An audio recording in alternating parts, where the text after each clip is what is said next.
गुरु ब्रह्म महिमा अलेख शरणम। अतिथि सत्कार।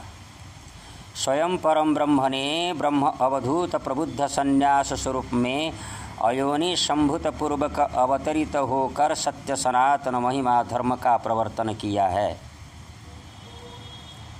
संसार में जितने अवधूत हैं, ब्रह्म अवधूत सर्वश्रेष्ठ के रूप में माना जाता है।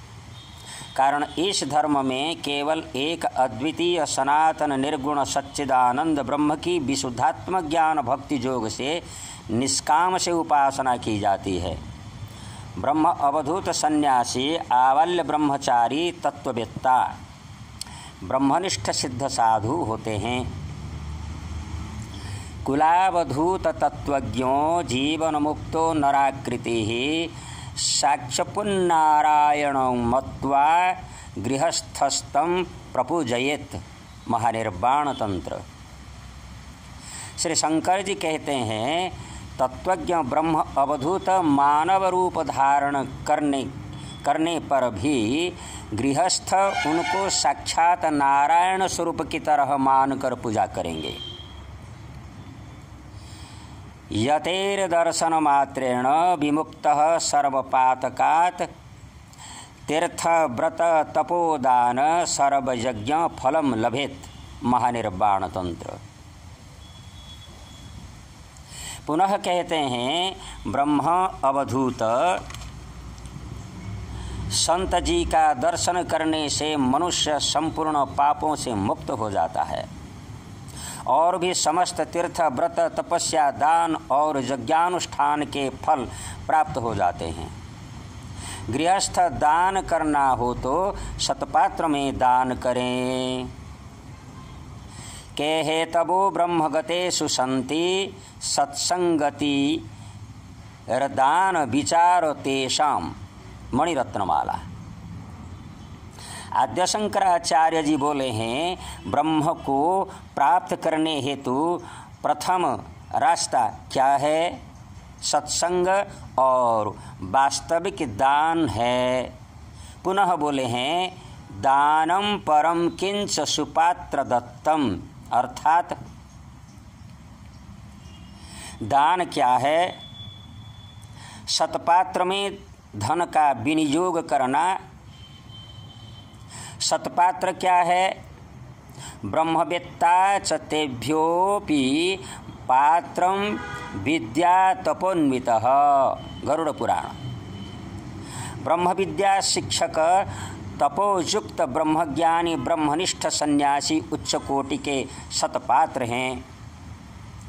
इस प्रकार पात्र में दान करना विहित है। सुपात्रं लभते यत्र संकल्पश्च यदा भवेत् तत्रैवं दानं कर्तव्यं देशकालं न चिन्तयेत्। मोक्ष गीता। जिस समय में मन में संकल्प होता है और सत्पात्र का दर्शन होता है, उसी समय में देश काल की भावना न करके उन्हें दान करना है, क्योंकि ब्रह्मनिष्ठ सिद्ध साधु के हृदय में सर्वदा प्रभु का निवास होता है। यानी हरदम वे ब्रह्मचिंतन में लयलीन रहते हैं।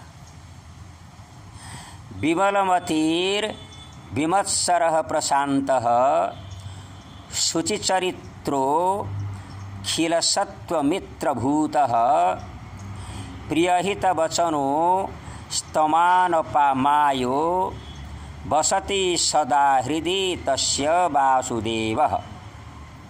विष्णु पुराण। जो साधु संत विमल बुद्धि, प्रशांत, शुद्ध चरित्र, सर्वजगत प्राणियों का मित्र, प्रिय हितकर वाणी प्रदायक हैं, अभिमान तथा माया शून्य है, उनके हृदय में सर्वभूतांतरात्मा वासुदेव वास करते हैं। अर्थात उनके अंतरात्मा में नित्य निरंतर ब्रह्म का चिंतन होता रहता है।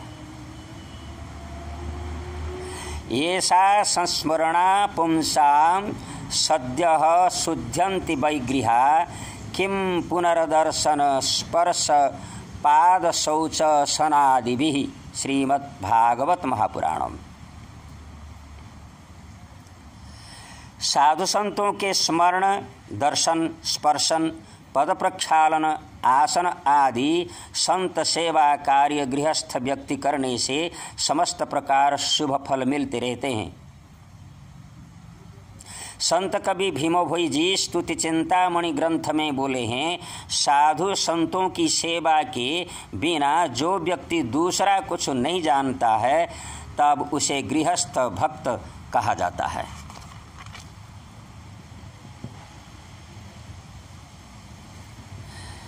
दृष्ट्वा तो भगवत भक्तान प्रणामं न करोति यः सर्वधर्मो विनश्येच्च स याति नरकं ध्रुवम्।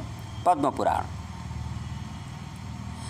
श्री वेदव्यास जी बोले हैं, साधु संतों को देखकर जो व्यक्ति प्रणाम नहीं करता है वह जरूर नरक में गमन करता है, क्योंकि महद्विचलनम नृणाम गृहिणाम दीनचेतसाम निःश्रेयसाय भगवान कल्पते नान्यथा क्वचित। श्रीमद्भागवत महापुराण।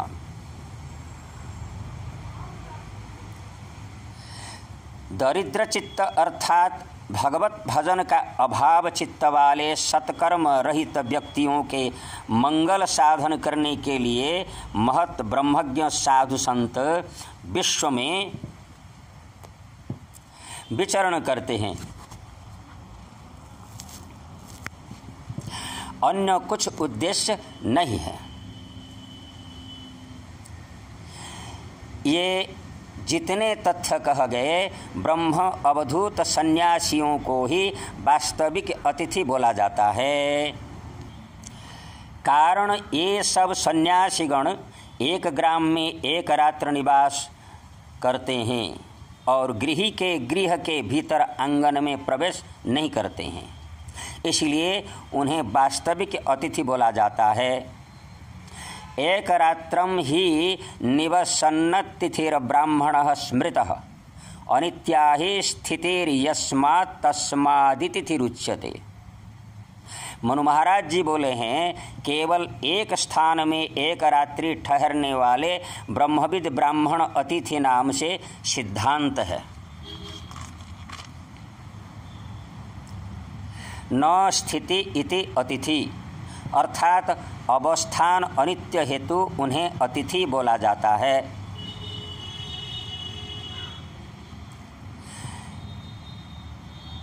एतद् व्यतीत अन्य सब अतिथि पदवाच्य नहीं है। गृहणाम परमो धर्मः प्रोक्तश्चातिथि पूजनम आश्रमाचारतो भ्रष्टा स्तवृत्ते गृहिणो विदुः। पद्म पुराण। श्री वेदव्यास जी बोले हैं, गृहस्थ का अतिथि पूजन ही परम धर्म है। अतिथि सेवा के बिना आश्रमचार से भ्रष्ट हुआ करते हैं। पुनः पद्म पुराण में कह गए हैं, अतिथि का आगमन होने से साष्टांग प्रणिपात करना, पाद धौत कर आसन और अर्घ्यदान करना है। मधुर वाक्य से कुशल प्रश्न करके प्रेम भक्ति के सहित पवित्र दिव्य शुद्ध अन्न द्वारा भोजन कराना है। निष्काम गृह में शयन कराना है। परदिन प्रातः काल में अतिथि प्रत्यावर्तन करने वक्त उन्हें प्रणिपात करके पुनः आगमन की प्रार्थना करके विदाय करना है। कारण गृहस्थ के स्वामी अतिथि ही हैं। प्राणानां रक्षणार्थाय विधिनानां विनिर्मितं सर्वेषामेव दानानां तस्मादन्नं वरं स्मृतम्। पद्म पुराण। समस्त दानों में प्राण की रक्षा के लिए विधाता ने अन्न की सृष्टि की है। अतः अन्नदान ही समस्त दानों से श्रेष्ठ है।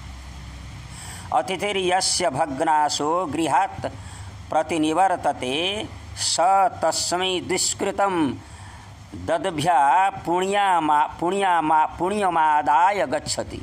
विष्णु पुराण। अतिथि निराशा होकर जिसके गृह से वापिस चले जाते हैं, अतिथि अपने दुष्कृत प्रदान कर गृहस्थ के संचित पुण्यों को लेकर चले जाते हैं।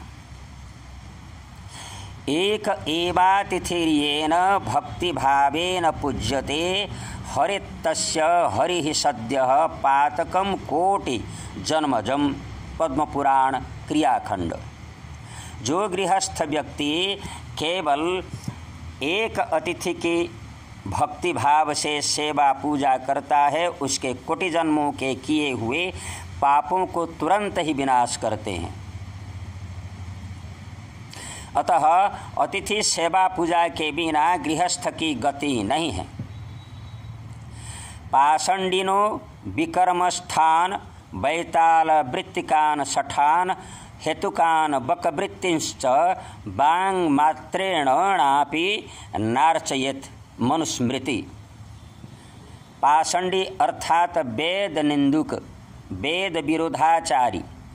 विकर्मस्थ अर्थात विरोध कर्म करके जीवन बिताने वाला। बैताल वृत्तिक अर्थात मिथ्या बोलकर धोखा देकर स्वार्थ साधन करने वाला। शठ अर्थात हठीला, दुराग्रही, अभिमानी। स्वयं को ज्ञान नहीं है, अच्छे का उपदेश ग्रहण न करने वाला। हेतुक अर्थात कुतर्की है। बकवृत्ति अर्थात बकत ध्यान में रहते हुए मछली को पकड़ने का लक्ष्य साधन करने वाले की भांति कपटाचारी लोगों को कभी भी सत्कार नहीं करना। इससे संसार में पाप और कपटाचार का प्रसार हुआ करता है।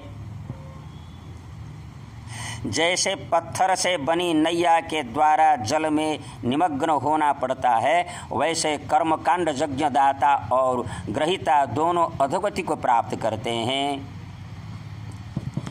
दीनों दरिद्रों को दान करना उचित है, मगर बाहर में साधुता और धर्म के नाम से ठगने वाले को कभी भी सेवा भक्ति नहीं करना। एतद व्यतीत अपने पिता माता की उचित प्रकार से सेवा करना अति जरूरी है। मातरम पितरम चैव साक्षात प्रत्यक्ष देवताम मत्वा गृही निसेवेत सदा सर्व प्रयत्नतः। महानिर्वाण तंत्र। गृहस्थ व्यक्ति पिता माता को साक्षात प्रत्यक्ष देवता का ज्ञान करके सर्व प्रकार से निरंतर उनकी सेवा में तत्पर रहना, जीवन भर पिता माता के प्रति श्रद्धा से सेवा और भोजन में तृप्ति करना ही पुत्र का बड़ा धर्म होता है। इसी को वास्तविक श्राद्ध तर्पण कहा जाता है। श्राद्धार्थ। श्राद्ध क्या है? श्रत सत्यम दधाति यया त्रियया सा श्रद्धा। श्रद्धया यत् क्रियते तत् श्राद्धः। जिस क्रिया के द्वारा सत्य का ग्रहण किया जाता है उसे श्रद्धा कही जाती है, और श्रद्धा के सहित जो काम किया जाता है उसे श्राद्ध बोला जाता है। तर्पणार्थ। तर्पण क्या है? तृप्यन्ति तर्पयन्ति येन पितृन तत्तर्पणम। सत्यार्थ प्रकाश। जिस जिस कर्मों में पिता माता तृप्त होते हैं एवं तृप्त किए जा सकते हैं, उन्हीं सब कर्मों को तर्पण कहा जाता है। केवल जीवित पिता माता का तर्पण किया जाता है, मृत व्यक्तियों के लिए नहीं, क्योंकि मृत्यु के बाद प्राणी के कर्म और आत्मा अन्य शरीर में प्रवेश कर लेता है। अतः जीवितावस्था में श्राद्ध तर्पण जब नहीं किए गए तब मृत्यु के पश्चात करने से क्या फायदा है? जो सब समाज को दिखाना है, ये सब समाज को दिखाने से क्या लाभ है? पिता माता के लिए अतः प्रतिदिन ब्रह्म शरण के उपरांत सद्गुरु को साष्टांग प्रणिपात और पिता माता को दंडवत करना सबसे उचित साधना तथा मानव का शिष्टाचार है। गुरु ब्रह्म महिमा अलेख शरणम, परम ब्रह्म महिमा अलेख शरणम, सच्चिदानंद ब्रह्म महिमा अलेख शरणम।